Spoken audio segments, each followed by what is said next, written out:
Bien, bienvenidos a esta segunda sesión del ciclo dedicado a la historia de la resistencia cívica contra ETA. Inauguramos la semana pasada con Fernando Savater, hablando un poco de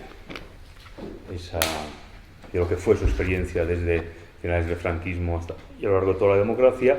Y hoy tenemos el inmenso placer de tener con nosotros a Iñaki Arteta, que es arquitecto de formación, ¿verdad? Técnico. Técnico. En Barcelona estudiaste, ¿verdad? Barcelona, sí. Y es profesionalmente cineasta, guionista, publicista, fotógrafo, y es la persona que lleva construyendo una obra testimonial, una obra documental verdaderamente impresionante, de una gran magnitud y de una gran ambición, desde hace más de 20 años.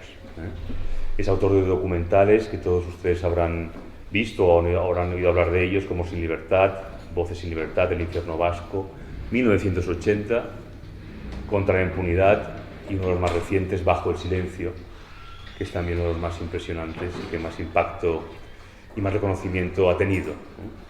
Costaría bastante, yo creo, quedarse con un documental de Iñaki Arteta, porque me parece que hay que valorar su obra en conjunto. Es decir, creo que lo que está construyendo Iñaki Arteta va a ser el gran testimonio fílmico de lo que ha sido el terrorismo etarra en todas sus dimensiones. En cada uno de esos documentales ha ido iluminando con enorme finura y con enorme rigor y con enorme exigencia distintos aspectos de lo que fue el terrorismo, tanto en su dimensión puramente violenta como también la política, la ideológica, la social, y desde luego hoy en día, para tratar de entender qué ocurrió, pasar por los documentales, por la obra de Iñaki Arteta, es algo absolutamente imprescindible y será una herramienta educativa también imprescindible para las nuevas generaciones, todas esas que, como también se ve en sus documentales, están empezando a olvidar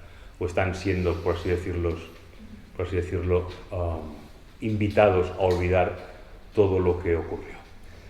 Como hicimos con Sabater, vamos a tener una conversación y he preparado una serie de cuestiones, y para empezar quería preguntarle a Iñaki cómo fue tu despertar, digamos, a la conciencia política de lo que ocurría en tu país.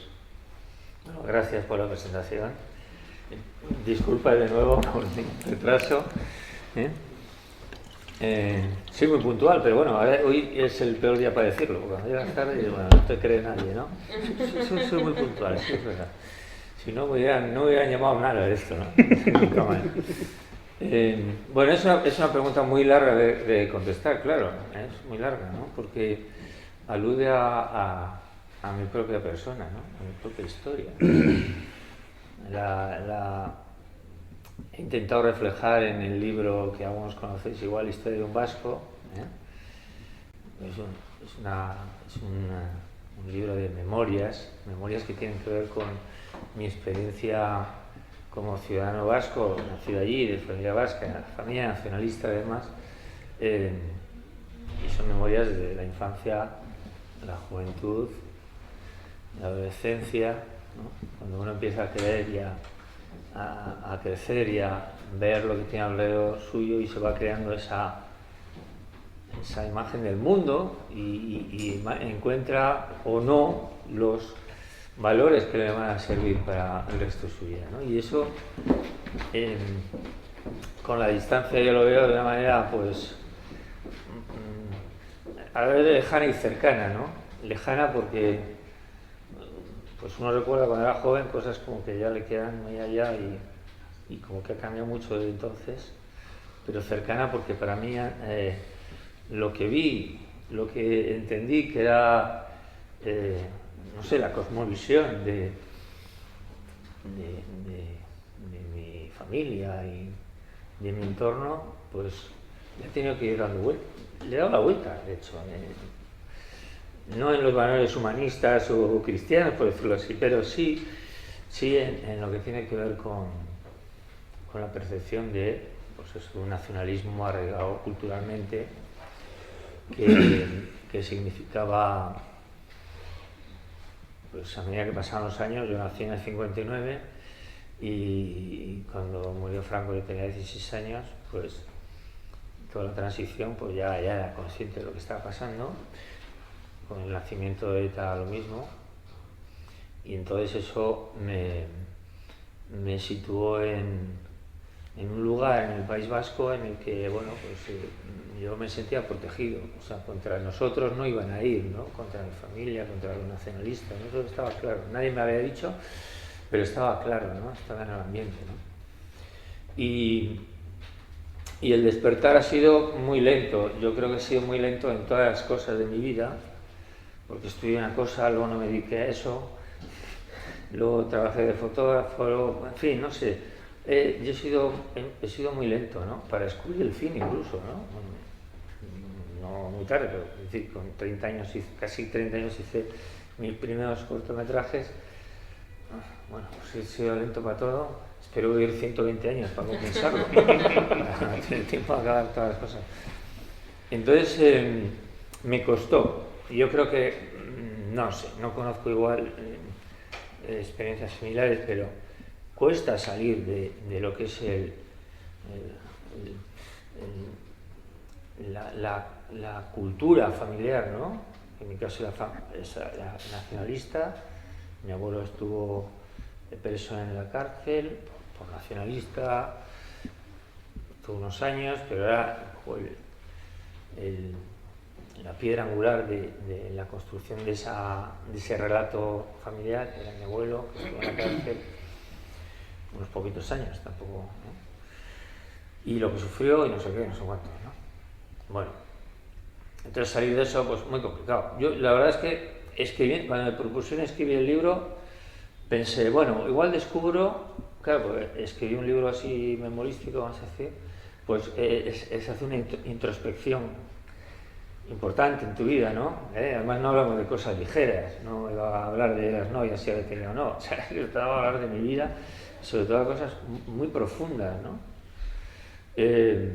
Y yo creía que iba a descubrir el momento en el que, bueno, pues un momento que ocurrió algo que me produjo la sensación de, ostras, estoy en el mal sitio, ¿no? Estoy en el sitio como... Pero yo creo que fue lento también, ¿no?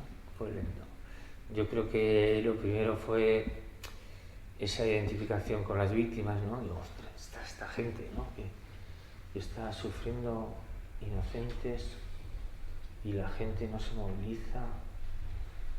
Parecía que, con lo grave que es que maten a alguien, y no había una sensación alrededor de pena, de solidaridad, ¿no? Me empezó a resultar extraño, ¿eh? Y pasado los 25 años, o sea, que quiero decir que hace poco me decía un conocido que había leído mi libro, decía, a mí lo que no me gusta de tu libro es que llames o menciones a un sitio que la gente de aquellos años 80, 90, que la consideres miserable, ¿no? Decía, es que claro, él se sentía aludido, ¿no? Un tío del pueblo, tal, no es nacionalista, tampoco lo contrario, no sé. Y le dije, bueno, yo te voy a decir una cosa, en ese grupo de miserables me sitúo yo, y además lo digo en el libro, yo estaba ahí, ¿eh? Y por otra parte le dije, ¿y cómo quieres que lo llame? ¿No? Esa gente que estaba viendo que pasaba lo que pasaba y no le altera el pulso, ¿no? Entonces, viendo todo eso, pues fíjate, es increíble, ¿no? A mí me resulta increíble contármelo a mí mismo, decir, bueno, pues ¿y cómo tardas tanto en darte cuenta? Bueno, ¿cómo son las cosas? Yo creo que el drama de todo esto es la falta de conciencia, sí, pero de consciencia de lo que está pasando, ¿no? Es que cuando estás metido en algo, yo creo que ahora bueno, no quiero irme a eso, pero en la política actual pasa eso, es decir, cuando están pasando muchas cosas, estás dentro, o sea, cuando uno está casi en una distopía, en la que la realidad parece como que no te incumbe y es súper grave, cuando estás dentro, bueno, parece como que hay que tirar para adelante y tal, y no meterte en líos, estas cosas, ¿no? Y entonces eso es mi sensación.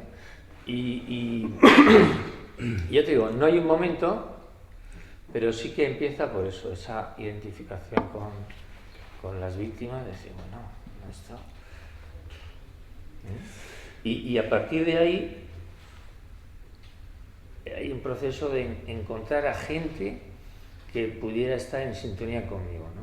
Que estaba Cristina, o sea, había en algunos repartidos, sitios, claro, sí. Y además que no las conocías, porque asomaba la cabeza uno cada 1000, claro. O que leías en el periódico, ¿no? Yo recuerdo que llamé, busqué a una persona que vi en un periódico que estaba hablando de que iba a crear una cosa que se llamaba el Foro Demo, y eran unos profesores que estaban en contra de todo esto y querían expresar, que estaban mosqueados con lo que pasaba y querían... Y era un tal, Javier, no sé, Pérez, tal, me costó un montón encontrar, era profesor. Y estoy, claro, en teléfono, no había internet, ¿no? Buscando a ver si daba con esa persona. Y di con un tío, al que no le he vuelto a ver nunca más. Nunca ver, porque tampoco estuvo, o en primera fila no estuvo en los grupos cívicos. Y le dijo, oye, ¿qué es eso? Pues nada, pues que no hay derecho, que tal, digo, me apunto, ¿a dónde hay que ir? Y entonces fui a una cafetería en Bilbao y estábamos 4 tíos, Iñaki Ezquerra, no sé qué, y ahí empezó mi militancia. O sea, yo quiero estar ahí, no quiero ser espectador, quiero estar, hacer algo. Claro. Y no lo he dicho, el libro al que se refiere Iñaki es Historia de un vasco, se ha publicado recientemente para los que no lo sepáis. Es muy recomendable porque también son cartas como de intento de explicar a la gente joven todo lo que ha vivido él y todo lo que ha ocurrido en el País Vasco. Luego quería preguntarte sobre cómo ha sido la recepción de tus documentales en el País Vasco y hasta qué punto tu impulso de querer hacer estos documentales ha sido un intento, por así decirlo, de contestar al dominio de los medios que el nacionalismo siempre ha tenido en el País Vasco. Bueno, eso hay varias cosas en esa pregunta, ¿no? En el País Vasco, cuando hice la primera película, Sin Libertad, causó una impresión entre la gente constitucionalista que estaba escondida literalmente, ¿no? Existía. Que es 2001, sí, hace ya 25 años. Y causó una impresión tremenda, ¿eh? O sea, a mí no me conocía a nadie, naturalmente, no había hecho nada notable en mi vida y de repente empezó a conectar gente conmigo, ¿eh?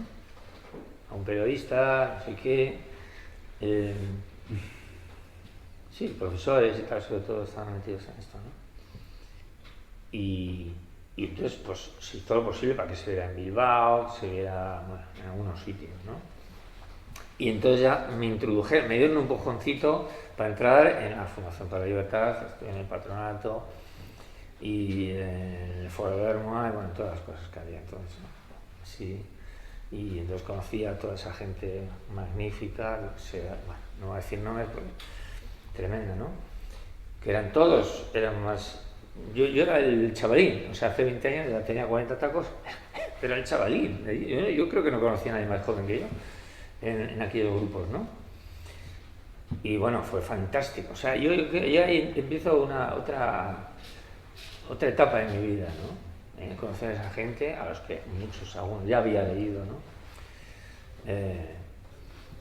Y entonces la película, claro, nadie había hecho nada igual, nadie había hecho una película en la que se vieran los rostros de las víctimas contando su propia historia, ¿no? Y eso fue... Yo creo que animó mucho a la gente que estaba en ese entorno, que hubiera alguien en la cultura, no había nadie que hubiera hecho así, pues eso estuvo muy bien, ¿no? Bien. Quiero decir que cuando se habla del País Vasco, dicen, joder, todos son ahí. No, también hay gente, ha habido, por fortuna, no mayoría, pero sí es cierto que había una gran parte de la ciudadanía que estaba en contra del terrorismo, naturalmente, otra que lo sufría directamente o a distintas distancias el terrorismo en su propia vida. Y no tenía ningún altavoz, de nada, absolutamente de nada, ¿no? Entonces, a Después través de más mi de 30 película, años de actividad ETA, además. fíjate, o sea, 2001. ya O sea, pasados 850 muertos, por decirlo así, en bruto, ¿no? Y eso a esta gente le pareció muy bien que existiera alguien como yo, y a mí me pareció increíble pues, poder estar en eso y en saber que, bueno, pues que a lo mejor podíamos hacer algo, o por lo menos decir, no como con mi consentimiento, o sea, decir, no estoy allí, estoy aquí, ¿no? Eso es importante también, ¿no? ¿Y hasta qué punto, eso es lo que te preguntaba, ese impulso tuyo tiene que ver con el intento de romper, digamos, la hegemonía de los medios de comunicación nacionalistas en el País Vasco? ¿Y cómo te has encontrado con ellos, por ejemplo, a la hora de hablar con la televisión vasca? Bueno, eso es rápido de contestar, porque el mundo nacionalista ha ignorado todo lo que tenía que ver con lo no nacionalista, y en ese caso lo mío también, claro, ¿no? Y los medios, bueno, hay un medio, el medio que más público tiene, más audiencia, es el Correo, y bueno, pues yo creo que siempre ha estado, a mí me trata muy bien, ¿no? Me han tratado siempre muy bien, cada película, cada vídeo. Luego tiene, en el día a día tiene su cierta condescendencia también con los que le ponen la publicidad en el periódico, supongo, ¿no? Que eso también es importante, ¿no? Pero en general yo, en aquel momento, sí, como digo, empecé a existir para toda esta gente y yo sentirme algo dentro de una resistencia, por decirlo así, ya dejé de ser algo para todos los demás, para el poder, para el nacionalismo, para la televisión y para los periódicos vascos. Yo ya no existía. Y como documentalista, cuando empezaste a abordar este asunto, ¿tenías algunos referentes?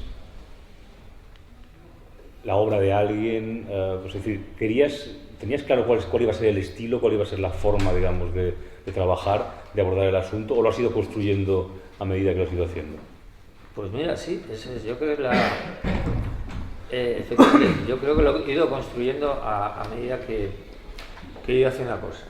O sea, cuando hice aquel, yo he querido hacer ficción siempre, porque en los años 80 a finales de los 80 hice mis primeras películas, son dos cortos de ficción. El primero tiene que ver con ETA, pero bueno, no era militante, vamos a decir, ni militante de ETA ni de lo contrario, pero sí tiene que ver con algo que tiene que ver con ETA. O sea, que algo tenía en la cabeza yo, naturalmente. Pero cuando me propuse Sin Libertad fue, yo creo, como una explosión, o sea, y además formalmente es una película sincopada y pasan muchas cosas, y o sea, se cambian muchos planos, y es una locura, ¿no? Es como, voy a hacer esto y luego me muero, y ya está. O sea, no, más o menos, ¿eh? Pensé, joder, ahora me puedo morir, ya he hecho algo decente. Pero esto es una locura, ¿no? Formalmente, planos cortos, además no teníamos mucho dinero, entonces hicimos una cosa en media hora. Y es con la película como las que más premios he tenido, pero fuera de España, quiero decir, ¿no? O sea, que llamó mucha la atención formalmente, pero no tenía ninguna referencia, fíjate. O sea, lo hice a lo loco. Es decir, yo quería hacer eso, quería contar algo que me importaba el contenido, pero claro, luego uno, en la forma también está el contenido. O sea, todo claro. eso, cuando se elabora ya, claro. una cosa tiene, no, las cosas no salen porque sí, ¿no? Y esa expresión tan anárquica en el formal de la película, pues al final es también como un grito, ¿no? Como está pasando esto aquí, estas personas, en este lugar, tal, ¿no? Pero luego sí que, luego ya con el tiempo ya he ido preocupándome más por hacer cine. O sea, por hacer cine, no hacer cine exclusivamente militante. Bueno, yo quiero hacer buenas películas, que se entiendan, que no sean propagandísticas, en fin, yo quiero hacer buenas películas y meternos, como todos los que hacemos estas cosas, meternos en la cabeza de la gente y dejarle algo, algo, dos cosas, si son más de una mejor, ¿no? Algo de informaciones, sensaciones, no cosas, o sea, no mucha información, sino lo justo para que se pueda tomar un punto de vista interesante, ¿no?, acerca de lo que estoy contando, ¿no? Lo digo porque todavía es pronto, porque está muy cerca en el tiempo, pero no hay, digamos, una lectura todavía de lo que ha sido la representación del terrorismo etarra en sus distintas manifestaciones artísticas, en el cine, en la literatura. Probablemente porque ha habido poca, o está empezando a aparecer, ¿no? Ha empezado a aparecer novelas, ha empezado a aparecer películas, están tus documentales, pero ahora estamos en el centro, digamos, de una polémica muy reciente, muy actual, que es la entrevista de Jordi Évole a Josu Ternera, Festival San Sebastián.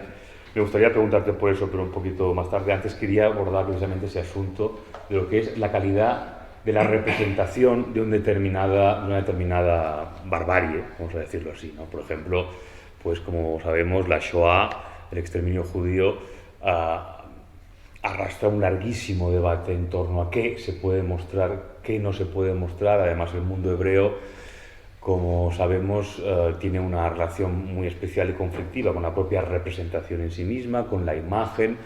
La obra maestra de Claude Lanzmann, Shoah, en sí misma, desató una polémica filosófica, teológica, que prácticamente no ha terminado ni terminará nunca, pero eso, digamos, es un referente hasta cierto punto de es necesario dejar testimonio de eso, es necesario hacer un documental de aquello, es necesario verlo, y Shoah, como sabemos, es una película que cuesta mucho ver, no porque sea muy larga, sino porque es muy dura de ver. Y entonces Jean-Luc Nancy, el filósofo francés, al calor de todo esto, dijo que el problema es un problema de discernimiento, es decir, si la representación artística convierte aquello en un objeto que nos separa de eso, lo estamos banalizando. En cambio, la representación tiene que integrarnos en eso, ¿no? Entonces me parece que tus documentales hacen eso. Es decir, tus documentales son difíciles de ver, en el sentido de que uno no los puede ver tranquilamente y luego irse con su conciencia tranquila, pues como uno ve quizá la lista de Schindler de Spielberg, ¿no? Y me parece a mí que la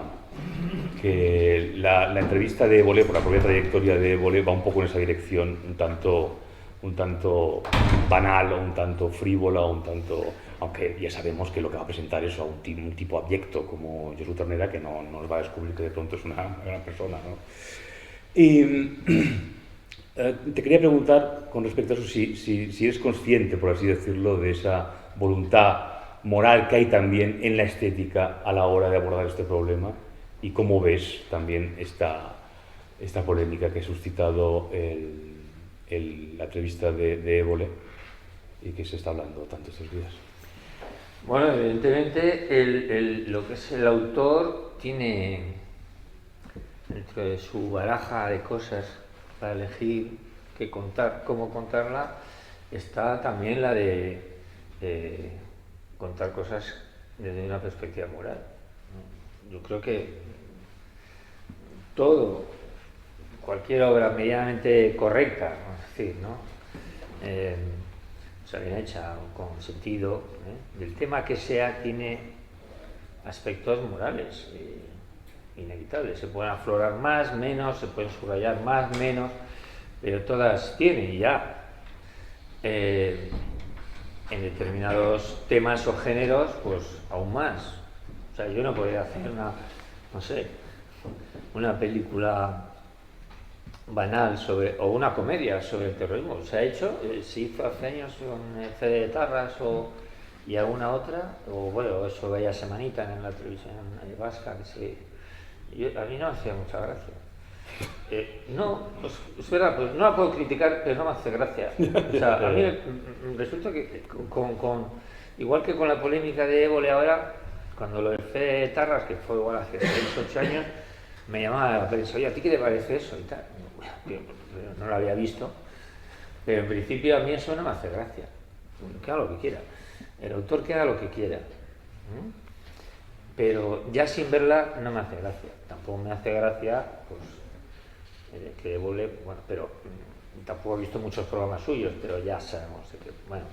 Pero primero creo que hay que ver las obras y y luego poner el termómetro ese, ¿no? Es decir, en cuestiones tan delicadas como es el terrorismo, pues conflictos de ese estilo, pues el autor tiene la posibilidad de dejar su huella, para bien, para mal, o para no dejar ninguna también, pero está ahí, está ahí. O sea, quiere decir que abstenerse de denunciar, por ejemplo, o denunciar lo suficiente, pues también es una postura, ¿no? No decir nada. Es decir, yo también si miro, o si miramos las películas que se han hecho en España en el año 80, yo un día miré, yo hice la película en 1980 y fue el año más terrible, más asesinatos, bueno, ya lo sabéis, con más asesinatos, secuestros, 23 secuestros, en fin, del terrorismo de ETA. Y mira la cartelera de ese año y es impresionante, hay como casi 200 películas medio de destape, de vampiros, bueno, o sea, quiere decir que 100 y pico películas que se estrenan ese año, bueno, puedes decir, vale, pero el año 80 fue terrible, pues quizás en el 81 hubo un reflejo del 80. Nada. Miras el 81 y es similar. O sea, los autores, ¿dónde estaban? Claro. O sea, claro, no sé qué tenían en la cabeza. Pero de luego no estaban preocupados por eso, estaban el tema de las drogas, el pico, tal. Pero de luego no estaban preocupados por eso. O sea, yo esto lo veo un poco en negativo, ¿no? Porque, o sea, dice, autores que han hecho películas sobre esto, a un guipuzcoano que hizo una película famosa, bueno, La pelota vasca, ya que estamos aquí, Julián Mena, La pelota vasca. Cuando la hizo, coincidió con que yo hice mi primera película. O sea, a mí me estaban mandando al agujero directamente y ya tuve problemas para sobrevivir. Y me llegaban a mí correos de los productros vascos que había que solidarizarse con Julio Medem porque le estaban acosando porque había hecho una película no sé qué, ¿no? Entonces decía, bueno, pues este tío que era ambiguo en todo, en la película es ambiguo y luego en las entrevistas también, ¿no? Y además pensaba que nadie le iba a criticar haciendo una película tan delicada como aquella. Claro. Bueno, eso ya es enseño ingenuo, ¿no? Entonces decía, ¿y este en qué fotos no está? O sea, ha estado con Gesto por la Paz, lo hubiéramos visto. Bueno, y tantos otros que han dicho, no, yo esto lo tenía claro hace 20 años, vale, muy bien. Hay fotos en la prensa, Este no ha estado aquí, ni ha estado allí, ni ha estado allí, ni ha estado allí, no está en un sitio.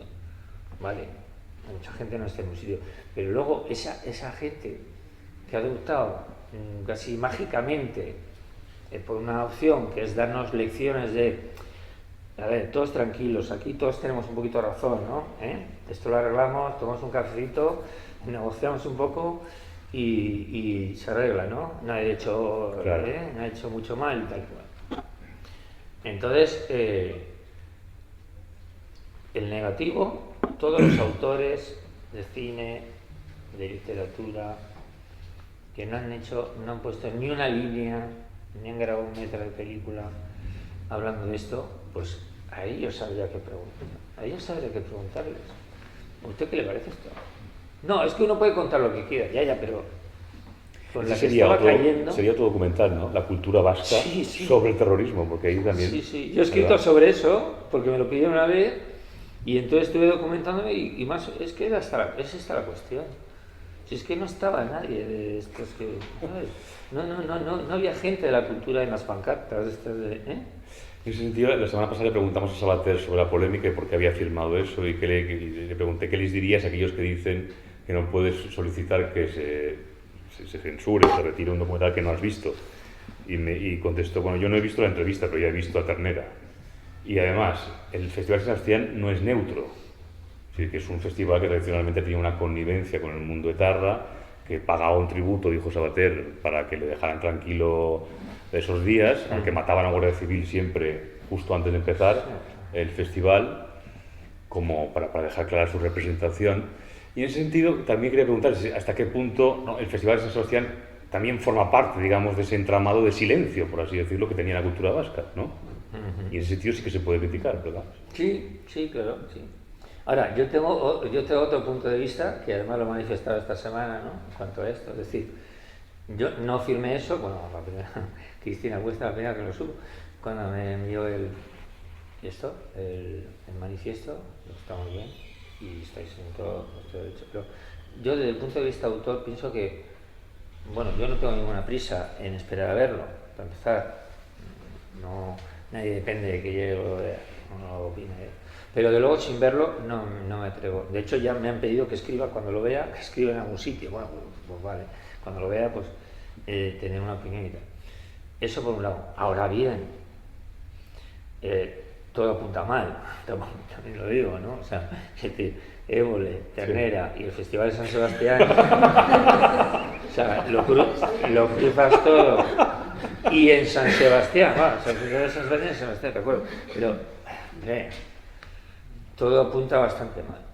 Ahora, yo prefiero verlo y yo veo muchas cosas y la mayoría de las cosas no me gustan, quiero decir, yo veo cosas porque profesionalmente tengo que ver lo que hacen otros, tal y cual, ¿no?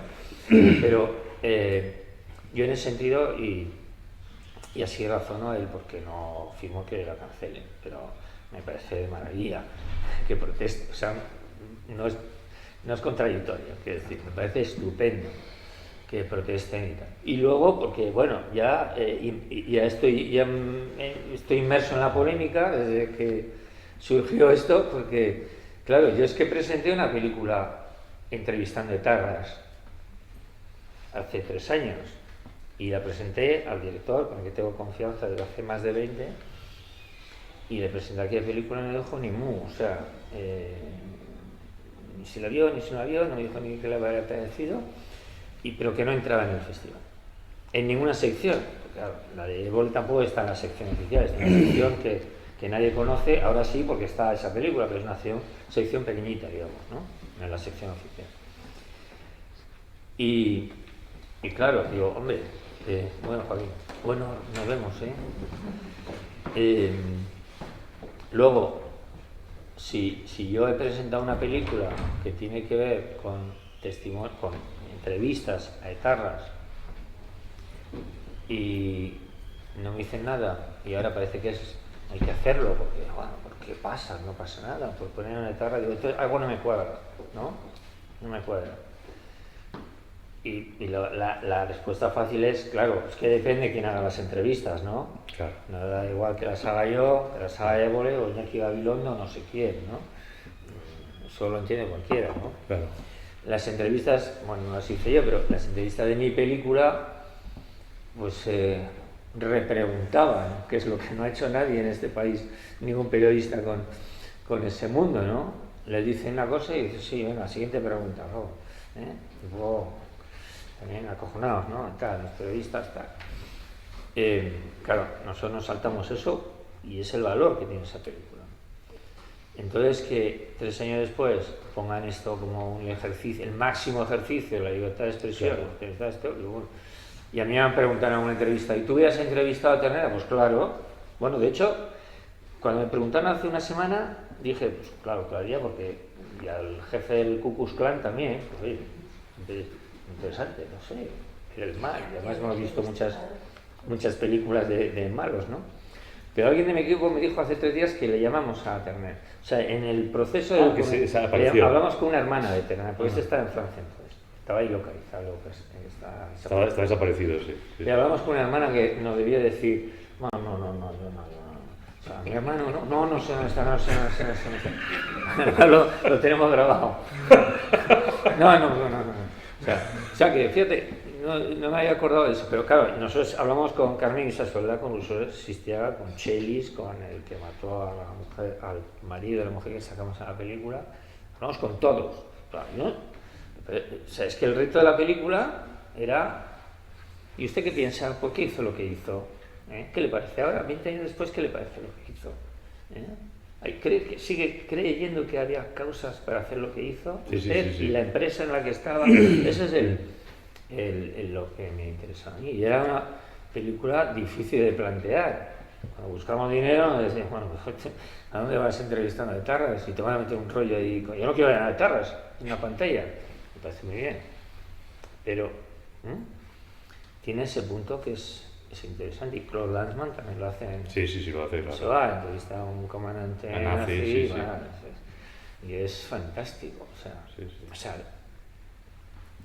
meterte en la cabeza de esa gente, ¿no? Y ver que detrás no hay nada. O sea, Eso es lo más... No, es que no es exagerado decir, detrás no hay nada real que les lleve a no odiar, porque igual no odian, sino a la voluntad de eliminar a presuntos enemigos, a los que se cruzan en su fantasía de ideal, de tal, ¿no? Sí, sí, sí. ¿Bien? Pero no hay nada sólido. De hecho, claro, entrevistar a determinados es una cosa, pero si entrevistas a unos cuantos, ninguno tiene un objetivo. O sea, no hay nada común. Es que la nada es compartida. Claro. Sí, sí. No hay nada común. Eso es muy interesante. Y ahí hay otra diferencia entre lo que puede ser el proyecto de Évole, vamos a llamarle así, porque hay muchos Évoles en el mundo que han tratado esto, que es la espectacularidad del tratamiento del mal, por así decirlo. Es decir, la literatura mala, el cine malo, ha contribuido mucho a uno de los mitos más bastardos, no sé si estás de acuerdo, que es el enigma de la mente de los malos, de los asesinos, ¿no? El Aníbal Lecter, ¿no? Que alguien que es muy sofisticado y que de pronto pues, se come el hígado de quien tiene delante. Bien, eso, que yo creo que Évole también lo plantea un poco así, porque podía entrevistar al gran malvado, ¿no? Como de gran acontecimiento, como siempre se presentan sus entrevistas, y en cambio en tus documentales ahí las entrevistas son todas muy tensas, cuestan de ver a veces, a ratos, porque no solo con el etarra concreto, sino también con profesores universitarios que han estado en el mundo de ETA, a los cuales es capaz de sacarles ni media idea decente, ¿no? Porque es tremenda. En Bajo el Silencio hay una entrevista extraordinaria con uno de nuestros profesores al que le preguntan, ¿pero a usted le parecía bien esto de matar a gente que no pensaba como usted? Y dice, en los 60 se teorizó que matar estaba bien, ahora se ha teorizado que no. La bolsa, es como la todo. bolsa, ¿no? O sea, se teorizó que estaba bien y ahora se ha teorizado que no, y ya está. Es muy relativo todo. Es muy relativo. Yo eso lo iba en varias entrevistas, que es muy relativo todo, claro. El bien, el mal, ¿no? O sea, nadie sabe. O sea, como nadie sabe dónde está bien y el mal, pues nosotros decimos esto y ¿qué? Pues, pero eso es, claro, eso es un mecanismo de defensa de sus propias conciencias, claro.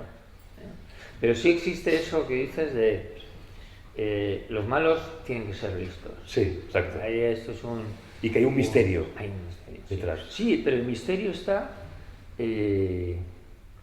como decía Hannah Arendt, me gustaría citarlo de memoria, pero no me acuerdo. El misterio está en el momento en que uno se desprende de esa naturaleza, de eso que lleva la naturaleza de no hacer mal a nadie, ¿no? De detestar hacer mal a nadie, en el momento ese en que alguien cree que puede hacer daño a los demás, ¿no? Sí, sí. Pero eso no tiene que ver con la inteligencia, de alguna manera. De hecho, es lo que llamaba la banalidad ella, ¿no? Claro. Cuando no pones en relación tu acto con un sufrimiento de una sola persona, eso ya es una banalidad que, claro, que puede hacer un daño infinito, pero que no tiene ninguna profundidad. Y detrás de eso está la ideología. Claro. Claro, esto también, en estos tiempos que corren, pues las víctimas, joder, pobrecillas, que les mataron tal, cual, y se acabó. Bueno, sí, pero detrás, no olvides, no es solo la cuestión emocional, que ya es bastante, sino que es que detrás está el nacionalismo, es decir, el impulso de la ideología nacionalista es lo que lleva a esos chavales en principio, y luego adultos también, pero en principio jóvenes, a decir, bueno, pues habrá que matar para arreglar esto, ¿no? O para imponer esto, ¿no? Y eso hay que recordarlo, que no es que no mataban porque, bueno, si hubieran matado por Mahoma o por Alá, me parece muy bien, O sea, pero estos mataban por otra cosa muy concreta, si se puede decir concreta, la ideología nacionalista, ¿no? ¿Qué sería lo más tremendo que has averiguado en tus documentales con respecto a todo lo que has historiado? Lo más tremendo es la paciencia de las víctimas. Lo que más tremendo que he visto. ¿No? Que la humanidad, ¿no? de las víctimas, o sea, a las personas a las que les han hecho tanto mal y que han respondido con el bien, ¿no? El mal no existe en sus parámetros, ¿no? Entonces eso es lo que más me impactó, ¿no? Porque si conoces a una o dos, vale, pero yo he conocido a cientos, ¿no? y cientos, no es ajeno. Y claro, hay una cosa común en todas ellas, ¿no? Que no tenían, ni se les ha ocurrido. Vengarse, digamos. Vengarse, o sí, se puede llamar vengarse, pero ni siquiera verbalmente, ¿no? Había que matarles a todos por no sé qué y tal, ¿no? O vivir con ese odio que se plasma ¿no? En su propia expresión, ¿no? Pues eso es lo más impactante que he encontrado. Es decir, como decía antes, sin poder llegar a conocer el mal o lo que han hecho el mal, el negativo de eso es, y conociendo a las personas que no han hecho el mal, porque lo decís ahora, o sea, es que el mal tiene mucho atractivo, y las personas que no han hecho el mal, que lo han sufrido, claro, ese es el punto de vista que también es interesante, joder, porque Claro. bueno, la mayoría del mundo me imagino que no quiera ser malo, preferirá ser bueno, o preferirá tener referencias de gente que ha optado por el bien, ¿no? En vez de por el mal, ¿no? Eso yo tendría que tener mucho éxito por eso, ¿no? Dice, bueno, mira, toda esa gente que ves en mis películas se han apartado de pensar en cosas malas, ¿no? Los otros estaban pensando. Termeda es el gran director general de una empresa, que es, bueno, a ver si matamos este año a concejales de tal, no, y este año vamos a poner bombitas para que tal, O sea, quiere decir que soy, cuando yo Termeda es un tal, Termeda es un tío que ha estado pensando continuamente, cada día de su vida, en organizar cosas para acabar con otra gente, ¿no? Con uno, con dos o con 50. Eso es, a mí me parece lo interesante y a la vez lo terrible. Usted ha dedicado del 80 de cuando entró en ETA hasta ha dedicado 365 días por 24 horas en hacer el mal, joder a los demás. No, por un pueblo, el pueblo. No, usted ha hecho eso.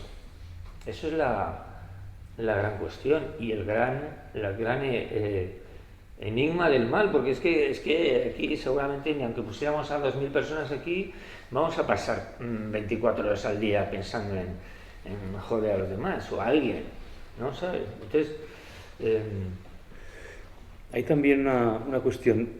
No hay un término, digamos, que se pueda aplicar con precisión, me parece, a lo que ocurrió en el País Vasco. Es decir, se habla de genocidio, pero el genocidio es el intento de exterminar a una etnia, ¿no? Es decir, hay un sistema totalitario que intenta borrar de la faz de la tierra a una etnia simplemente por ser esa etnia, ¿no? Eso en términos, digamos, creo, estrictamente jurídicos, hay un debate muy largo después de la Segunda Guerra Mundial sobre esto, pero bueno, que es genocidio. Pero aquí, digamos, es lo contrario, es una banda que se considera representante de una etnia que quiere eliminar a todos aquellos que precisamente se niegan a formar parte de un concepto puramente étnico de la organización política. Es decir, es un atentado contra la modernidad política, ¿no? No hay un término por eso. No, técnicamente no será genocidio, pero realmente, y viendo el ranking de los asesinatos, los no nacionalistas estaban ahí, ¿no? Sí. Y podían haber sido otros miles que se libraron porque iban escoltados, porque, en fin, por la suerte. Es decir, y les fallaban las pistolas. O sea, que si sumas todo lo que quisieron hacer, nos hubieran matado a todos si hubieran podido. Yo solo iba a decir a alguien allí también. Nos hubieran matado a todos si hubieran podido, a todos. Bueno, esa era la idea. Y a todos no es una etnia, naturalmente, pero es una parte de la sociedad. Bueno, no se llama, pues eso, técnicamente no tendrá nombre, pero sí que esa parte de la sociedad la querían exterminar. Y como no les dio tiempo a todo, o no tenían balas para todos, pues también descubrieron enseguida que con amenazar o matar a unos pocos, ya el resto ya sabía que tenía que tener cuidado, ¿no? De los que se fueron, los que nos quedamos ahí a ver si por dónde cae y tal, y los que lo sufrieron, pues claro, ahí está una parte enorme de la sociedad. Y eso, claro, produjo un cambio, esa persecución, de alguna manera, se alteró el censo electoral y toda la sociedad vasca. Pues ya los que quedan constitucionalistas ni votan ni al PP, o sea,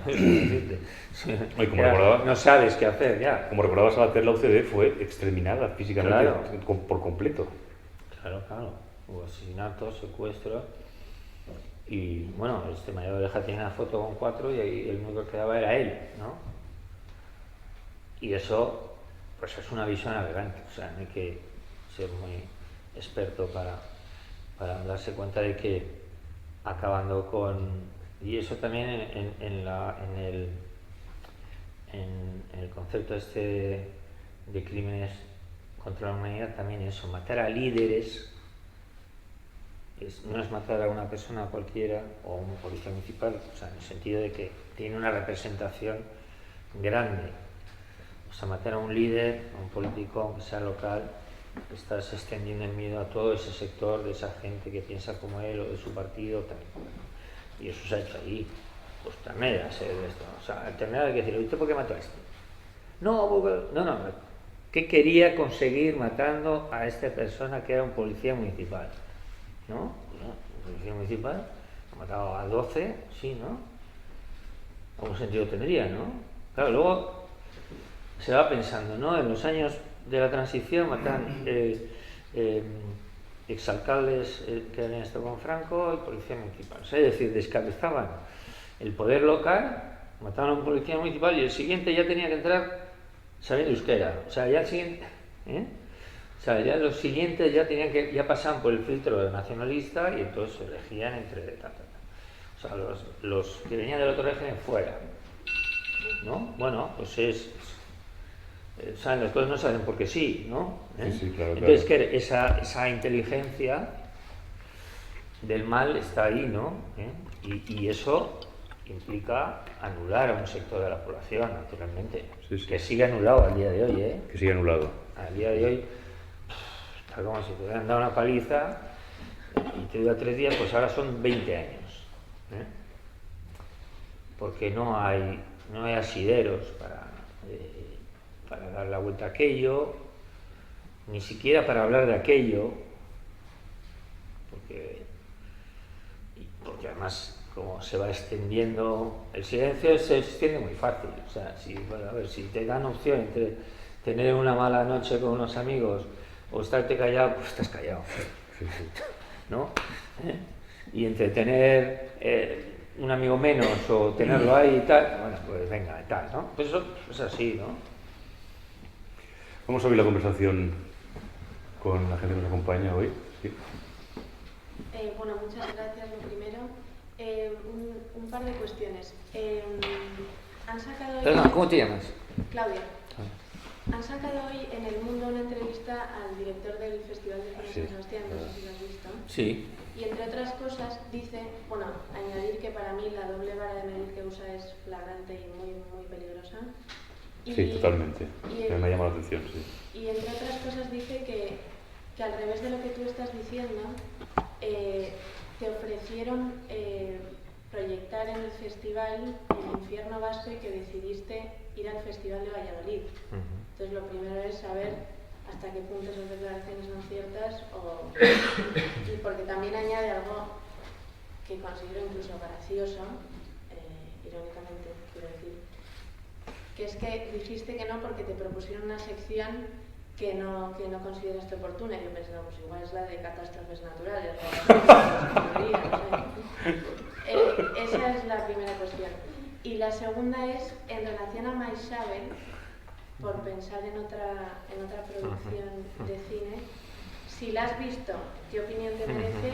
Y la otra pregunta es si en algún momento has tenido tanto apoyo como una película como Maixabel en términos institucionales. Vale, gracias, Claudia. La primera, luego se me ha olvidado la tercera. Tengo una tercera. No, has dicho 3 ya. He dicho varias cuestiones. Has dicho la del director, la de Maixabel y luego la del apoyo. O sea, tú acuérdate y luego se me escapó. La primera es, bueno, yo esta semana, como decía, he estado inmerso en esta polémica porque yo, me metí un poquito yo y ha sido Claro, la cuestión no se arregla en 2 palabras, es decir, el festival, como hacen muchos periodistas que los que preguntan no saben bien la cuestión mía con respecto al festival, pues bueno, entonces ahí hay un poco de confusión. Yo he intentado en algunas entrevistas en las que te dan más espacio, pues puedes contar más cosas, ¿no? Pero yo he intentado contar la historia, ahora os la cuento y eso, he tardado porque me han hecho una entrevista en ABC y creo que he contado todo esto, ¿eh? Vamos a ver si la ponen luego este domingo y tal. La cuestión es que, claro, o sea, yo no tengo, y además he escrito una carta me refería a una carta abierta que se llama, y se publicará estos días en el Correo en el País Vasco. Bueno, para explicar esto, yo la relación que he tenido con el director del festival viene de hace 20 años, de cuando hice el primer largometraje, 13 entre 1000, que se puso ahí en San Sebastián, se estrenó, en España se estrenó en San Sebastián en el año 2005, bueno, a los años, ¿no? Gracias a él. Él no era director del festival, sino estaba en un departamento del ayuntamiento que era de un festival que hacían de cine y derechos humanos. Y ahí le conocí. Quiso poner la película en San Sebastián. Y ahí le conocí y el tío, pues eso, bueno, viene de Izquierda Unida, digamos, la gente que algunos han acabado en Bildu, ¿no? Bueno, en fin. Estaba con el asunto de las víctimas, pero bueno, luego políticamente, pues bueno, como otra gente allí, que bueno, no todos estamos, hay muchos espacios raros para estar allí. Años después, con el Infierno Vasco lo mismo, la puso en el Victoria Eugenia, o sea, el primer lugar donde se veía el Infierno Vasco, que eran historias de gente que se tuvo que marchar del País Vasco, San Sebastián, por él. Luego ya fue director del festival. Y es cierto que 2 películas mías me las pidió para el festival. Y la primera vez que me la pidió, pues le dije, joder, es que, ¿en qué sección? Zabaltegui. Zabaltegui es como poner un libro ahí. Pues te quiero decir que es una sección, un cajón desastre que meten cualquier tipo de cosas de todo el mundo, además. No tiene mucha visibilidad. Pero la opción del Festival de Valladolid, que ya habíamos tenido un premio con mi primera película, pues hombre, optar un premio es mejor que estar en una sección más difusa, ¿no? Y tal. Así se lo dije a él. Y me dijo, sí, hombre, tranquilo, no pasa nada, ya entiendo. Vale. Al de 2 años, con otra película, me propuso lo mismo. Oye, esa película está bien. Digo, pues lo vamos a pensar otra vez. Y también fuimos a la Semincia, al Festival de Valladolid. O sea, le di calabazas 2 veces. Bueno, pero yo no tengo la sensación, y además me parecía franco el tío, de que le hubiera fastidiado. Digo, joder, este tío le digo 2 veces y no viene, joder, vaya tío, ¿no? No, porque años después, en el 2016, me pidió una película para una sección que se llamaba Cine y Terrorismo Global, que buscaron 32 películas de todo el mundo, hablando de violencia en Indonesia, en no sé qué, bueno, de muchos lugares del mundo, distintos puntos de vista, y me pidió 1980, mi película, digamos, más terrible, ¿no? Y, joder, ahí lo estuvo, me presenté y tal igual. También tengo que decir, que eso no lo digo pero que el día de la rueda de prensa, o sea, había otras 3 películas vascas y la mía. Yo era un poco la guinda, como está Cristina, bueno. Yo era un poco la guinda, me parece. Ahora viéndolo después, me parece. O sea, eran 3 películas vascas, la mía, y luego otras 27 de todo el mundo, ¿no? ¿Sabes? Y en la rueda de prensa, bueno, no quiero extender mucho, pero en la rueda de prensa me tocaba hablar del último. Entonces hablan todos de los extranjeros que estaban por allí y tal, y los 3 vascos, que cada cual más, en fin, ¿qué te iba a decir? O sea, equidistante no, es un poco de más allá, ¿no? Es que las películas que había allí, pues no, una sí tuvo recorrido, así de Tabío, que era, bueno, una película tal, pero que era una película que sería un etarra, que era amigo de colegio, un chico que hace la película, pero la directora, la hermana del actor, bueno, tenía un discurso Isabel más allá. Bueno, es decir, los 4 vascos que estábamos ahí, 3 tenían un discurso que cuando me tocó a mí, me digo, pensé, me voy a hablar el último que me va a quedar a gusto. Porque los otros 3, bueno, sí, claro, es que el conflicto, tal, estas cosas, entonces hay que investigar, indagar en las 2 partes, en las 3, en las 4. O sea, tenía un discurso de este que ya os podéis imaginar. O sea, que quiero decir, vale, pero estuvo mi película, por resumir, estuve en mi película allí y también fue un interés por ponerlo, por no haberlo puesto, ¿no? O sea, quiero decir que mi relación con el festival es esa. ¿Han estado atentos a mis películas? Sí. Y él se defiende en las entrevistas diciendo que conmigo, pero hay un problema. Y es que cuando le presento Bajo el silencio, en 2023, ahí no hay contestación. No hay ni feedback, me llama por teléfono, me la llamo siempre, que veía una película, me llama, oye, no, está bien, tal, vamos a ver si la ponemos. Digo, en la sección oficial, no, en Zabaltegui, no, me llaman. Bueno, ¿no? Pero siempre me había llamado y habíamos hablado, comentado la película. En esta película ya no me llama. Y encima me manda un correo del comité de selección muy frío todo. Y dije, joder, aquí pasa algo, ¿no? Claro, como el tiempo pasa, ya vas hilando cabos, ¿no? Es decir, ¿le interesan las películas de etarras? La de Évole sí, la mía no. Bueno, yo no soy Évole ni tengo Netflix detrás, ¿vale? Pero quiero decir que el tema no es... Claro, bueno, pero el tema, ¿entrevistamos a terroristas o no?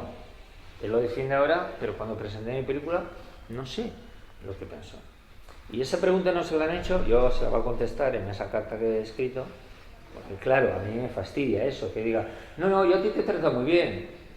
Vale, me has tratado muy bien hasta que ya no sé cómo me has tratado. Y encima, como no sé cómo me has tratado y no me ha dado ninguna explicación, pues no sé qué pensar.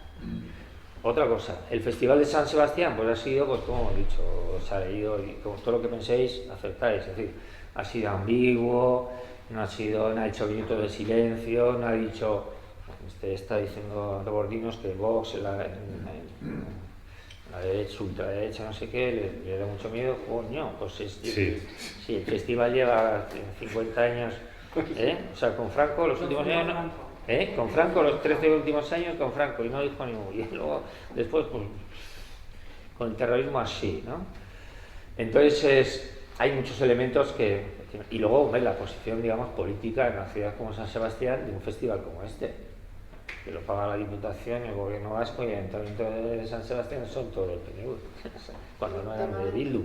Pero bueno, De momento. De momento, sí, no, yo hablo de momento, pero lleva muchos momentos, lleva muchos años también, O sea, quiere decir que todo eso ha teñido también de, en fin, quién pone la pasta, ¿no? Maisabel era la segunda pregunta. Sí, yo vi Maisabel y tal, y... ¿La habéis visto? O, bueno, no sé, no. Claro, hay gente que... ¿Qué es Maisabel? ¿Qué es? Maisabel es la película sobre Maisabel Lassa.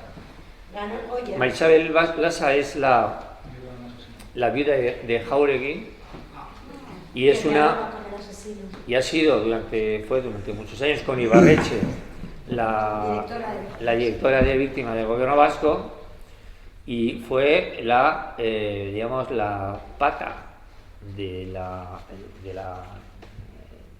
¿cómo se llama? La vía en Anclares, estaba de facilitar la salida de los presos, firmando un papelito un poquito también así, bueno, un papelito un poco laxo, digamos. Ella fue la parte de las víctimas para consensuar con el Gobierno vasco para que hicieran todo lo posible para que la reinserción y luego esos encuentros restaurativos que le llaman, ¿no? De estar con los presos y tal. Y entonces hay una película de Itziar Bollaín de hace unos pocos años y bueno, el resultado de esa película es Maisabel, o sea, es decir, lo que tenía está bien porque es lo que tenía en la cabeza esa mujer, es decir, que le siente, bueno, no quiero decirlo, pero llega un momento que parece que le siente más por la vida de los terroristas que por haber perdido la de su marido, no sé, exagerando un poquito, pero da la sensación de que tiene una distorsión, ¿no?, con eso, ¿no?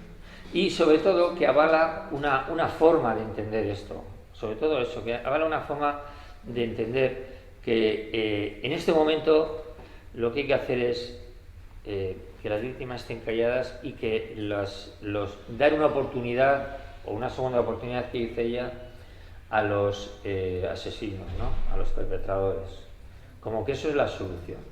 Y se ve muy bien en la película, además, en solo un plano, solo hace falta un plano, que es el plano final de la película, en el que las víctimas que no están de acuerdo con eso son como las víctimas que odian, que no pueden, o sea, que el odio les puede sobre ese buenismo de acercarse a los terroristas y ¿usted por qué me mató a mi marido? Bueno, pues es igual, venga, vamos a darnos un abrazo.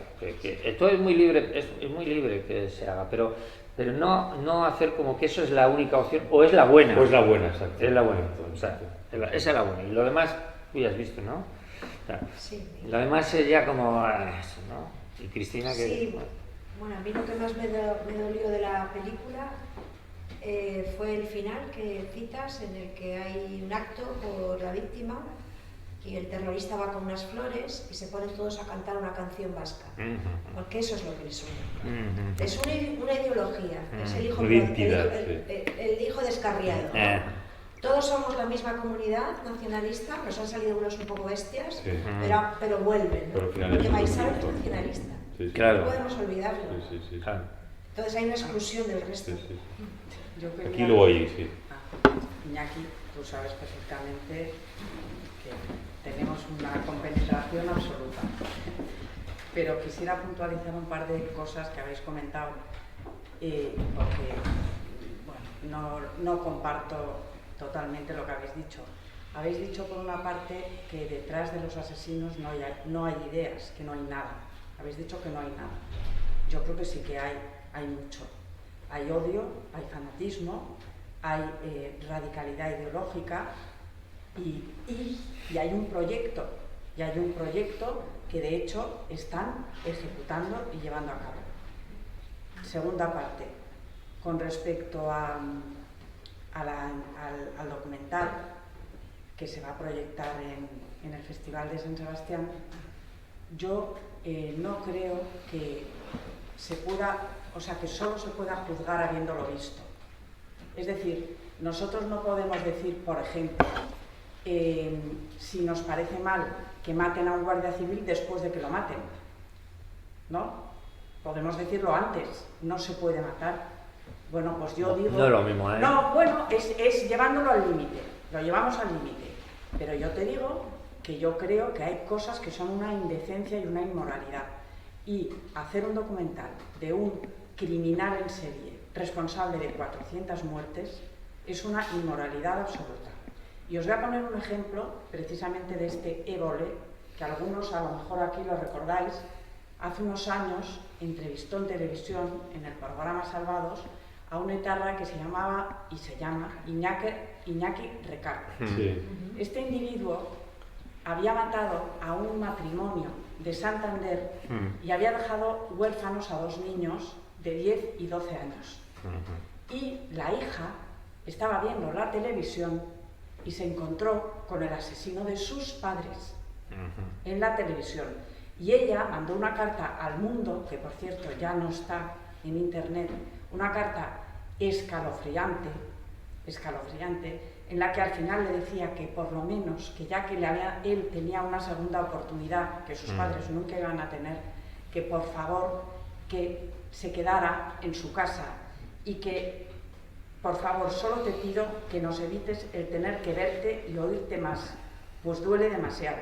Si a mí me condenaste al silencio de mi casa, quédate tú en el silencio de la tuya. Entonces, el que se proyecte en el Festival de San Sebastián el documental de un asesino como Josu Ternera es absolutamente vejatorio para las víctimas, pero también para toda la sociedad. Y es intolerable, por lo menos en mi opinión. Y creo que en esto no puede haber matices. Y yo, perdón, ya que estamos, añadiría que una persona que quien debería hacerle las preguntas es un juez, para empezar. Una vez pasado ese proceso y de hacerle las preguntas pertinentes. Pero antes que se las haga la justicia, que es lo que está evitando estando en Francia. Bueno, ya podemos hablar de esto largo y tendido en cualquier otro momento. Pero claro, la comparación esa de matar a alguien, no, bueno, hay un paso moral importante. No, pero no es como. O hacer un edificio. No, pero si nos pasa a todos, yo no veo una película de Almodóvar, aunque no la haya visto, digo, bueno, me gusta Almodóvar, cierto, ¿no? O al revés, veo películas de editores que me gustan, digo, joder, Ridley Scott, coño, voy a verla y tal, ¿no? Sin verla, te apetece verla, de acuerdo. Eso me puede pasar con él, o sea, puede pasar con Évole. O sea, ese sentimiento de, claro, hay muchas películas para ver, hay muchos libros para ver, y pues entonces eliges, conociendo al autor, o el tema, este tema no me interesa, vale. Eso lo hacemos todos, yo también, Pero yo es que veo cosas, como he dicho antes, que la mayoría no me gustan. Veo, a ver qué ha hecho este, qué ha hecho el otro, o de este tema, porque me interesa, o tal, ¿no? Y creo que está bien, o sea, creo que no se puede impedir que se hagan las cosas, que se hagan. Otra cosa es San Sebastián, lo he dicho, Sebastián, el Évole, tal, pues sí, yo entiendo lo que dices, pero yo defiendo, pero yo como no pinto nada, o sea, pintáis vosotras, las víctimas, sois un colectivo enorme y tenéis razón en ese sentido, ¿no? Yo puedo decir mi opinión, nada más, no puedo influir en nadie, vamos, ¿no? Es decir, yo necesito verlo y luego ya hablaré, y probablemente todo lo que nos imaginamos va a ser, o sea, hay gente que no da muchas sorpresas. Sí, de hecho ya ha habido víctimas que la han visto y ya no opinan públicamente. Y luego hay víctimas que la han visto y ya han visto, o sea, bueno, pues eso, ¿no? Eso por una parte. Luego decías que no sé, me he perdido. Que no hay nada detrás de... Eso lo ha dicho al principio, ¿verdad? Que no hay nada detrás. Bueno, pero es que lo que creo que también comparte Amero. Es que todo eso que decimos, es que no hay nada, parece contradictorio con lo que he dicho, es que hay una ideología detrás de ellos. Pero esa ideología es una fantasía, es un proyecto, pero no quiere decir que no tiene... Van ejecutando. Sí, pero no tiene sustento ni histórico, ni político, ni nada, ¿sabes?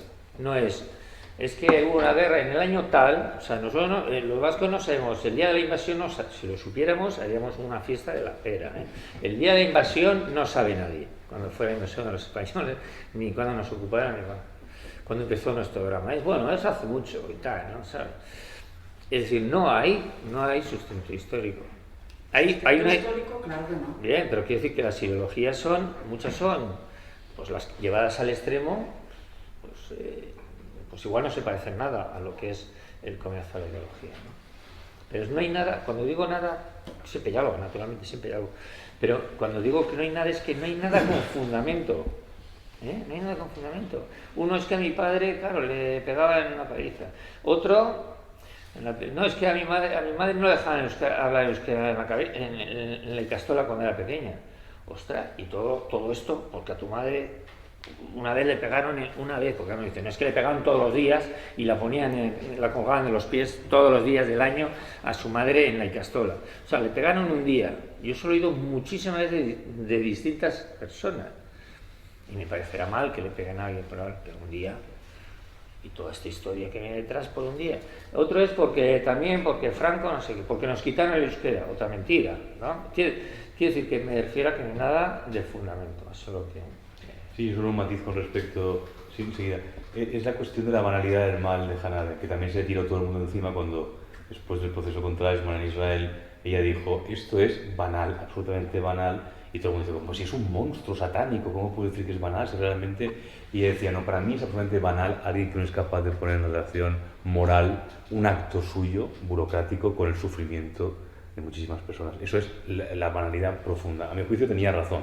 Y cuando ves los documentales de Iñaki y ves las razones que se ponen de esta gente, se expone también su infinita banalidad, que por supuesto puede causar un daño destructivo infinito y está sustentada por una ideología completamente idiota, pero que comparten todos.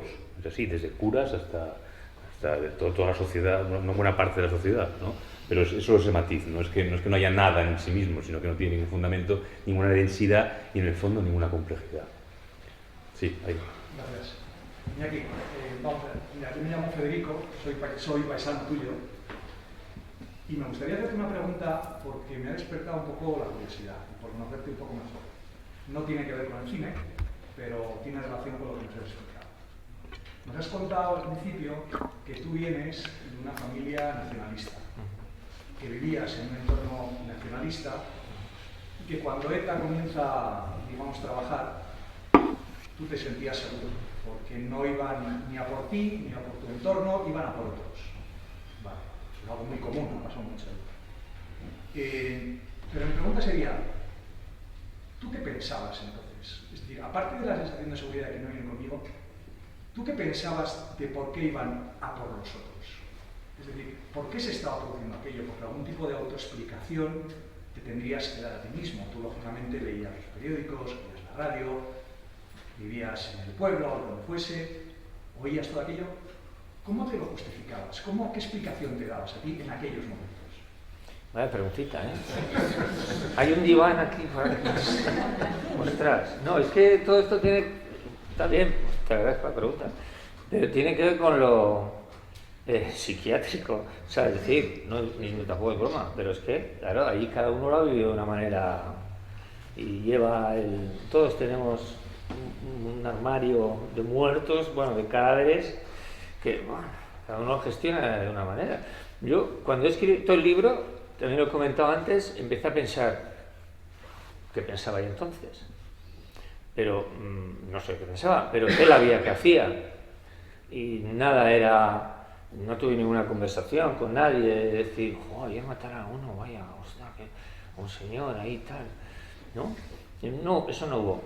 Tampoco dejamos de ir de fiesta. Y las fiestas no se suspendían. Sin embargo, luego había manifestaciones porque habían pegado a un chaval, la Guardia Civil en no sé qué pueblo, en un control, no sé qué, ¿no? ¿Sabes? O sea, yo no sé lo que pensaba, pero sé lo que no pensaba. Y no pensaba que eso era grave, que eso afectaba a personas, que eso nos debería incumbir a todos, tampoco es eso nunca, ni que había que rebelarse por eso. Pero como yo, claro, no es el mal de uno con suerte, muchos con suerte, pero es que nadie de mi entorno prácticamente. Porque yo también tenía una parte de la familia que no era nacionalista. O sea, el último alcalde, bueno, lo cuento en el libro, parece anecdótico, pero el último alcalde de mi pueblo fue un tío mío, antes de la transición, quiero decir, y el primer alcalde después de la transición del PNV, un tío mío también. Y encima eran enemigos entre ellos, nunca habían sentido el odio este que decimos, o que uno se imagina que... Y entonces la parte no nacionalista de mi familia van callados como, vamos. Bueno, mi tío ese tío se tuvo que marchar porque, bueno, yo lo he sabido muchos años después, muchísimos años después.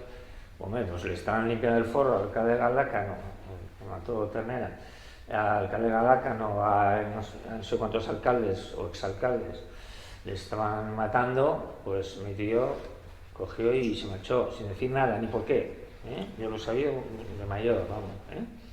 Entonces, así era la cosa, es decir, entre que los nacionalistas y no los nacionalistas, los que digamos que admitieron como preponderante la cultura nacionalista, sin ser nacionalistas, así, todos los que estamos en la verbena no podemos ser nacionalistas, por Dios. Hubiéramos sido independientes hace 20 años, 30 años. No, era gente que comulgaba con la música vasca, con los gritos, con lo de Carrero Boló, ¿sabes? Con todas estas cosas, comulgó mansamente, ovinamente, dice alguno, ¿sabes? O sea, y entonces ahí empezó la bola, Es decir, los que pudieron hablar no hablaron, los que estaban sufriendo tampoco hablaban, porque si no podía ser peor, Y los que estaban en un lado, como estaba yo entonces, con esa atmósfera nacionalista, pues hombre, ya te digo, yo no sufrí mucho, lo siento por mí mismo, quiero decir, que no sufrí por lo que pasaba, y leía el periódico todos los días, y decía, bueno, se han secuestrado a alguien, o sea, no había...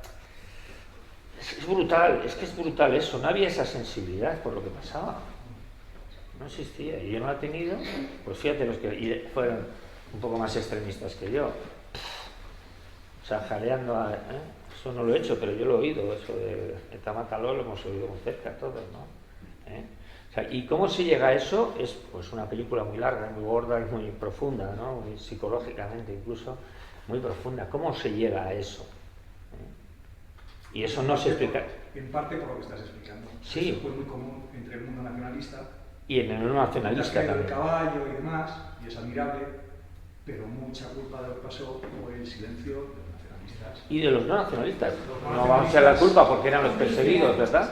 Mucha complicidad. Mucha eso o asunción de que aquello, claro, eso de que algo habrá hecho. Es que la gente pensó, la gente no nacionalista creía que había hecho algo para que le persiguieran. Pues algo hemos hecho mal.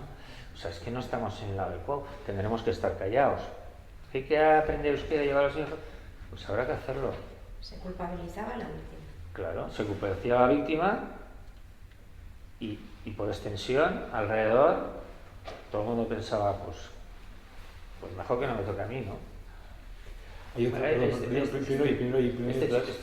hay otras, ¿así? ¿Primero? No. Ah, no. Sí, sí, bueno, No, es que he visto yo primero que Venga, chica, vale, no, es que igual. chica, luego vamos Bueno, a ir, sí. Y usted también, perdón. hola, ponte de pie, así te vemos. Sí. ¿Te importa? No importa nada. Bueno, primero gracias por todo lo que está explicando. Y bueno, es que es justo una persona que está relacionado, metida en el ajo un poco en dos cosas que a mí personalmente me preocupan bastante, y más ahora que estoy empezando como a estudiar un poco este tema. El primero es preguntarte a ti personalmente, a ti, bueno, ya has explicado que olvido en su momento sí que había. Yo te preguntaría, a día de hoy, pregunta de sí o no, ¿consideras que sigue habiendo olvido? ¿Que sigue habiendo? ¿Olvido en general sobre este tema o no? No es que siga habiendo olvido, el olvido no es la expresión, sigue habiendo silencio. Eso sí, ¿no? Pues sí, la respuesta es sí, evidentemente. Vale, y ahora que has dicho sí, ¿qué elementos crees, de un lado o de otro, lo que tú consideres, que están siendo fundamentales para que ese silencio se mantenga y que por tanto se perpetúe un olvido para el futuro? Claro. Bueno, empezando por el final, no creo que alguien pueda garantizar el olvido para el futuro.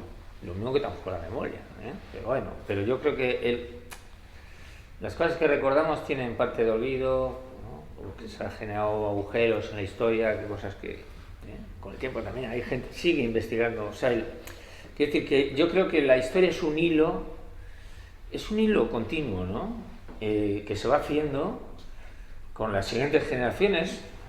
Nosotros el presente, estamos hablando del presente que hemos vivido, ¿no? Y vale, está bien que lo contemos y que lo contemos en películas, en libros, con testimonios. ¿Por qué? Porque la siguiente generación va a tener eso más otras 100.000 cosas, ¿no? Más su interés de qué pasó en mi país, qué pasó en mi tierra, ¿no? Entonces ese hilo yo creo que siempre continúa. Nadie que diga esto y esto no se va, de esto no se va a hablar nunca más. ¿Qué va? Porque es que lo hace más atractivo todavía para el futuro. Es decir, ¿por qué no se habla de esto? Hasta los años 70 los judíos no dieron ni un solo testimonio. 30 años después, ¿no? Estaban ahí, joder, con lo que habían pasado. Bah. Pero tienen hijos, tienen nietos que quieren saber, ¿no?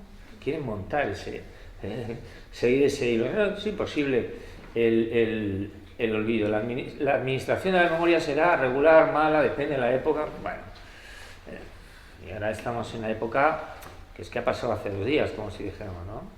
Y todos, casi todos los que estamos aquí, o sea, hay varias generaciones que han vivido con esto, ¿no? Pero desapareceremos, ¿no? Y qué pasará después no sabemos. Pero yo creo que los tiempos convulsos como estos no dejan mucha huella.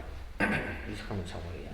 Y también deja mucha huella y viéndolo con una perspectiva un poco más lejana, se ve mejor quién hizo el bien y el mal, o quién hizo el mal, también, se ve mejor.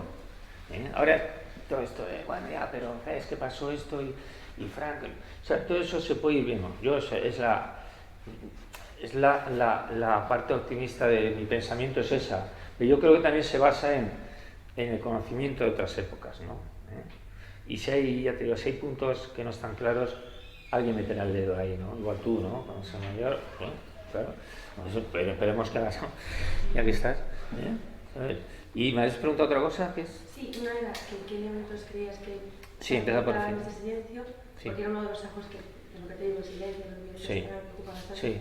Y luego hay otro que es también un poco relacionado con todo lo que hemos estado analizando ahora en el MIR, que es todo eso de mediación, no mediación, reinserción, capacidad de diálogo. ¿Crees, después de haber entrevistado a tanta gente de un lado o del otro, y por tu experiencia personal también, ¿crees que es posible eso en algún momento? ¿Crees que será posible? Más por centrarlo en un tiempo concreto, en el presente, ¿crees que es algo viable y que algo que puede llegar a buen término, un diálogo entre esas? Pues, fíjate, es una cosa que no me interesa mucho, fíjate, pues igual también parece contradictorio con todo lo que hago, con lo que digo, pero no me interesa, o sea, quiero decir, como persona, como ciudadano vasco que ha vivido esto, hubiera deseado que todo hubiera acabado de otra manera, pero ¿qué vamos a hacer? Con la derrota total de los terroristas y de su proyecto político, o por lo menos ponerlo en cuarentena, es decir, no sé, hasta dentro de 20 años a mí no me hable usted de esto, por ejemplo, o 15, no sé, pues no se le ocurre a nadie, seguramente a mí, y seguramente es una tontería, no sé, pero claro, no siga con lo mismo, ¿no? El nazismo está prohibido, el comunismo también en Alemania, pues no está mal, ¿no? No está mal, quiero decir, y hay neonazis, bueno, pues que haya, pero de luego no van a tener ninguna representación ni van a influir en la vida política, ¿sabes? Entonces, no me interesa el asunto de si nos reconciliamos o no.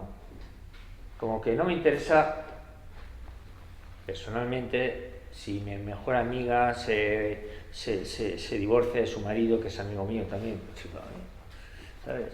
¿Se deben reconciliar? Pues no sé.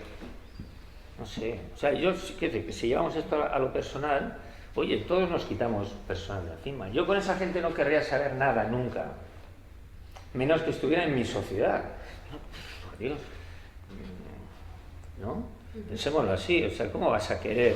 Te dicen un día da un botón y esto les mandas a, que vivan bien, pero les mandas a Siberia, bueno, que haga un poco menos frío, ¿no? A Cabo Verde. A Cabo Verde, todos, oye, con unas cabañitas, que se vayan, ¿no? Yo no quiero vivir con gente que ha hecho el mal, que ha exhibido que ha hecho mal también, pero entre uno quiere y lo que tiene, pues ya está, o sea, ahora es lo que hay.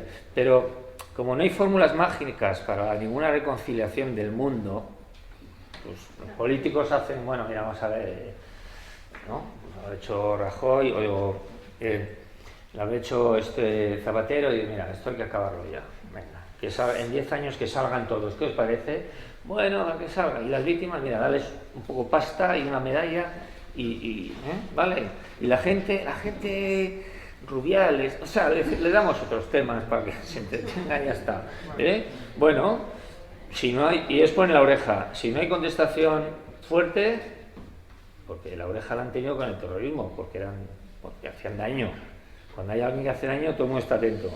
A ver, ¿no? Pero cuando la gente está tranquila, pues si no protesta, pues adelante con todo, Y entonces todo lo que tenemos, de alguna manera, pues nos lo merecemos, ¿no? Como sociedad, nos lo merecemos porque mucha presión no hemos hecho para que sea de otra manera, ¿sabes?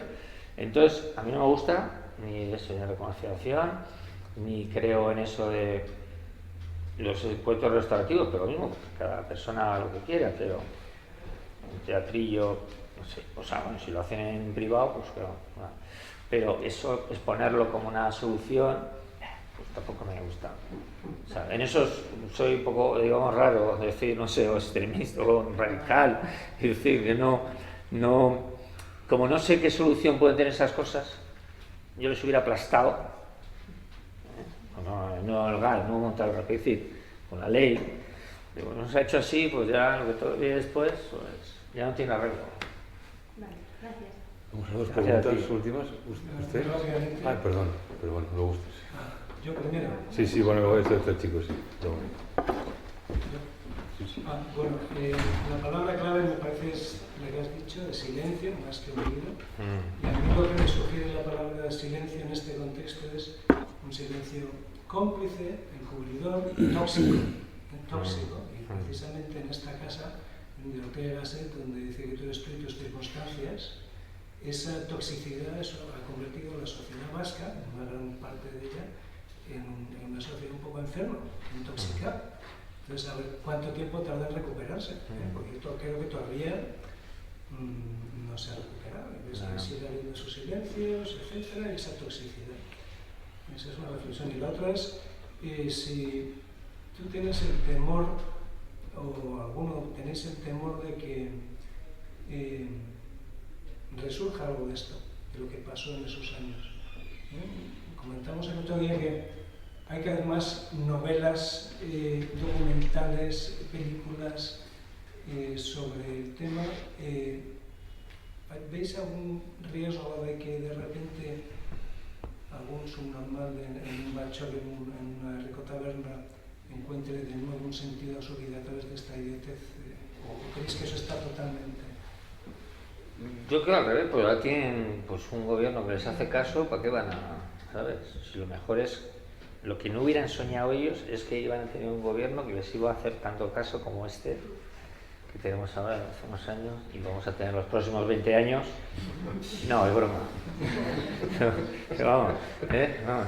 O sea, quiere decir que están en su salsa ahora. Si usted iba a ser el Lehendakari. Si usted iba a ser el Lehendakari. Si usted iba a ser el Lehendakari, pues ¿para qué mancharse las manos y corriendo ahí por el monte y tal y cual? O sea, entonces quiero decir que la comodidad es importante y la que tienen ellos es grande. Es importante para no ser violento, no hace falta. Ya tienen la sociedad callada, el gobierno no les hace caso, Otegi puede ser... Bueno, está todo, lo tienen todo a huevo, como se suele decir, ¿no? Y claro, y el silencio es importante en eso, claro, es lo más. O sea, acogotarle a la población y no darle futuro. Decía, bueno, antes se decía constitucionalistas, ya no, los no nacionalistas en el País Vasco no tienen ningún futuro político. Bueno, como he dicho antes, las cosas cambian pero quiero decir, inmediato no tiene ningún futuro. Y además, o sea, añadido a la, digamos, a la decepción o al desistimiento que supone que, ostras, pues si encima estos van ganando. O sea, esto es demoledor. O sea, yo lo he dicho antes, yo cuando entré en estos grupos cívicos, yo era el más joven de todo. Yo era un chaval, o sea, tenía 40 tacos, pero yo era el chaval de toda esa gente, ¿no? Todos sabios y tal y cual. Y alrededor de esa gente, cuando presentamos un libro como hoy aquí, había 50 60 personas que siempre eran los mismos. Y todos eran mayores que yo. Yo nunca vi ningún joven. O sea, no había jóvenes, no había gente de 25, 30 años en aquello, ¿no? Estamos de acuerdo. No había jóvenes. Bueno, tú empezaste de joven, pero quiero decir, en los años no había jóvenes en esas manifestaciones. Estaba Gesto por la Paz, era una cosa un poquito, bueno, más ambigua, más...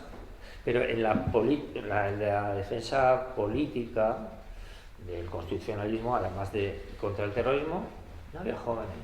Entonces, esa gente que era 15, 20 años mayor que yo, pues está en su casa ya, pues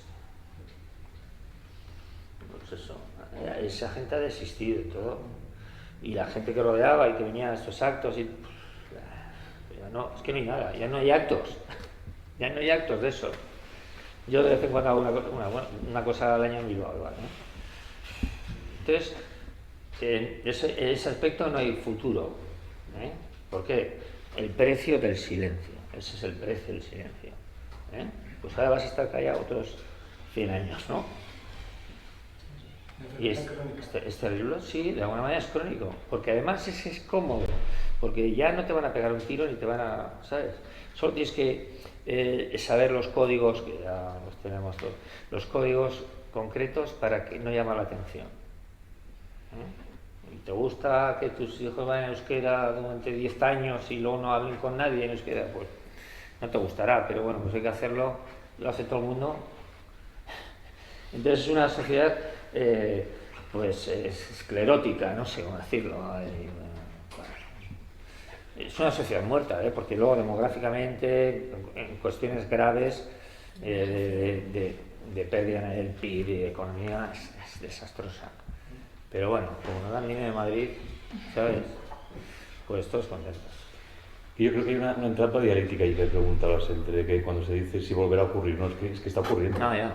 Está ocurriendo, no es que volverá a ocurrir. La trampa dialéctica es ETA ya no existe, ETA sí existe. Como decía Sabater la semana pasada, ETA ha moldeado este país. ETA no mata, pero ETA sigue existiendo y sigue queriendo imponer su ideología y a la vista está. O sea que el problema de alguna manera continúa de otra forma. Evidentemente celebramos que no mate, pero bueno, están imponiendo su ideología por otros medios, digamos, esa cosa que salen en esa frase terrible de aquel profesor de filosofía que citaba antes, en los 60 se teorizó que se mataba, ahora se ha teorizado que no. O sea, estamos en una teoría que ahora por fortuna su teoría dice que no nos van a matar. Bueno, ya es algo, ¿no? Perdón, ahora sí finalmente, y luego usted finalmente y cerramos ya.